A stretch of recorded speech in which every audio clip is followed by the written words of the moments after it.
Continue with chapter financial statement with adjustments. In this video we are going to discuss question number 39, and question is, from the following figures taken from the books of Margate, prepare trading and profit and loss account for the year ending 31st March 2018 and a balance sheet, and trial balance is given and few adjustments are given.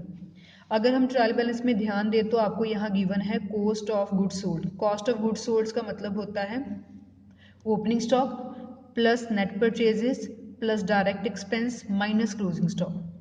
सो इस question में आपको opening stock, purchases, direct expense और closing stock अगर दिया हो तब भी हमने इसको एडजस्ट नहीं करना, क्योंकि आपको डायरेक्टली COGS गिवन है. COGS में ये सभी आइटम्स जो हैं इंक्लूडेड हो जाती हैं. ठीक है, तो इसको कैसे करेंगे? सबसे पहले गिवन है क्लोजिंग स्टॉक. इसको हम इस क्वेश्चन में नहीं लिखेंगे क्योंकि जब फॉर्मूले में ये चीज़ पहले ही कवर हो चुकी है. सो इस पॉइंट को हम स्किप कर देंगे. Then it is book dates.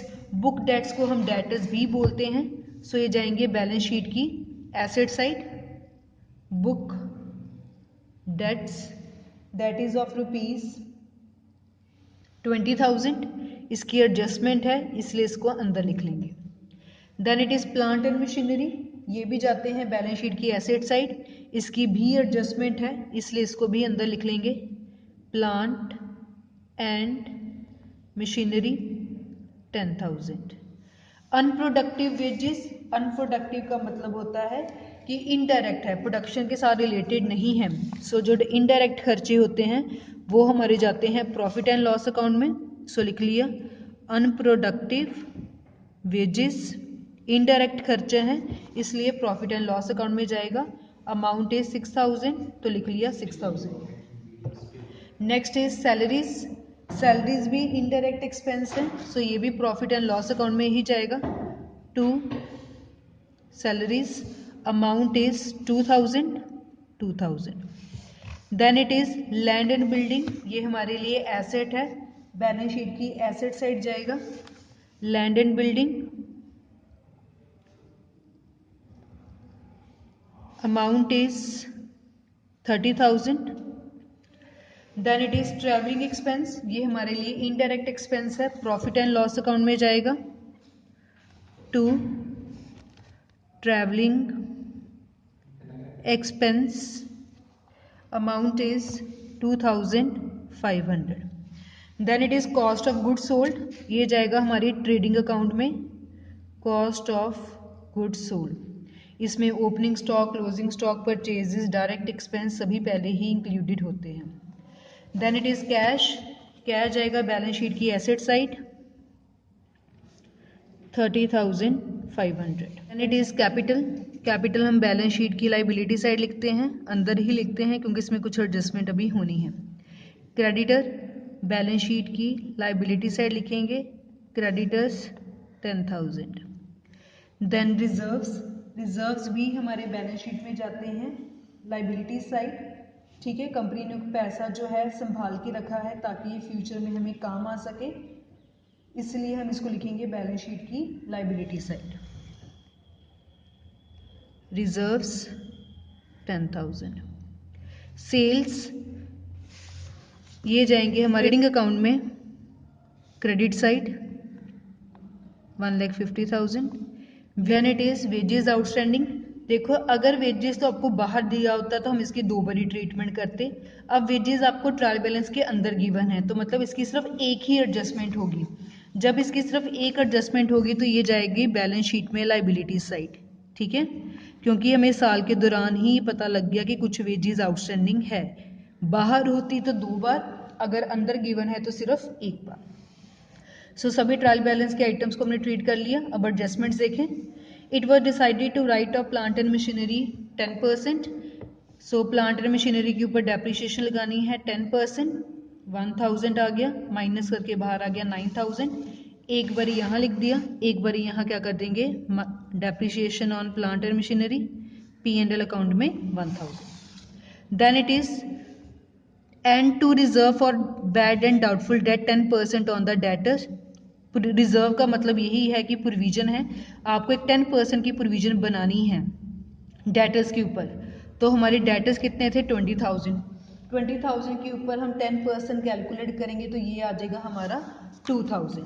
So minus provision या रिजर्व जैसा मर्जी लिख लीजिए 2,000, ये बाहर आ गया 18,000, एक बारी यहाँ लिख लिया और एक बारी हम इसको लिख लेंगे प्रॉफिट एंड लॉस अकाउंट में provision for doubtful debt amounting to 2,000।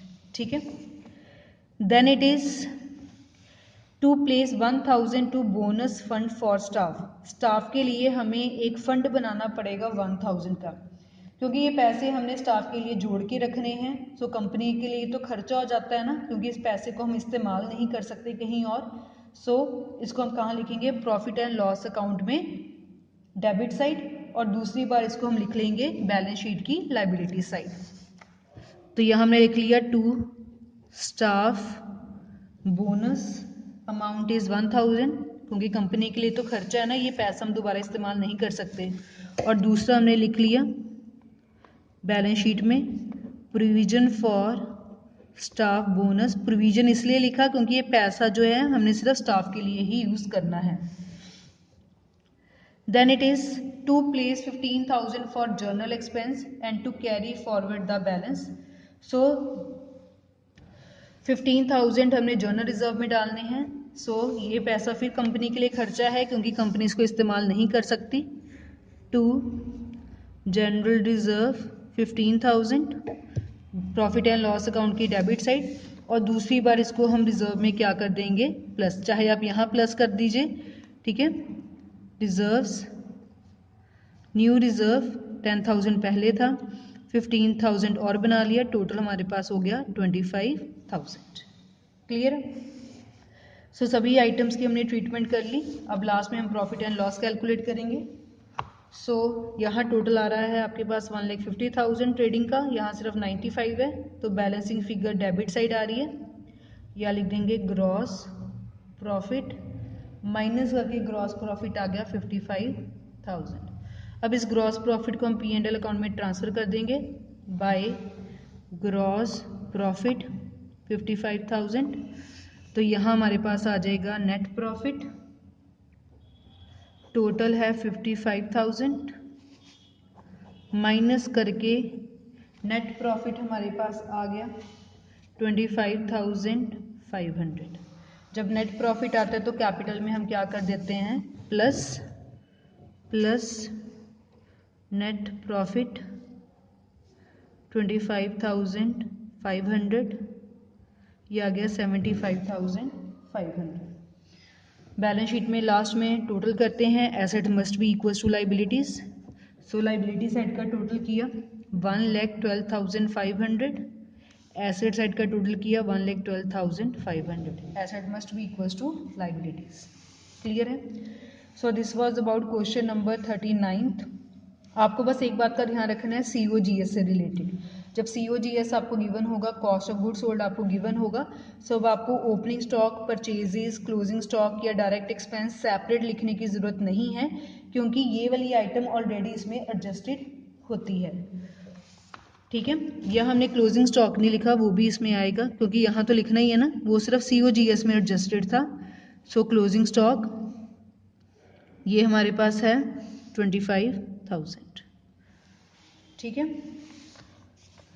So this was about question number 39 of chapter financial statement with adjustment.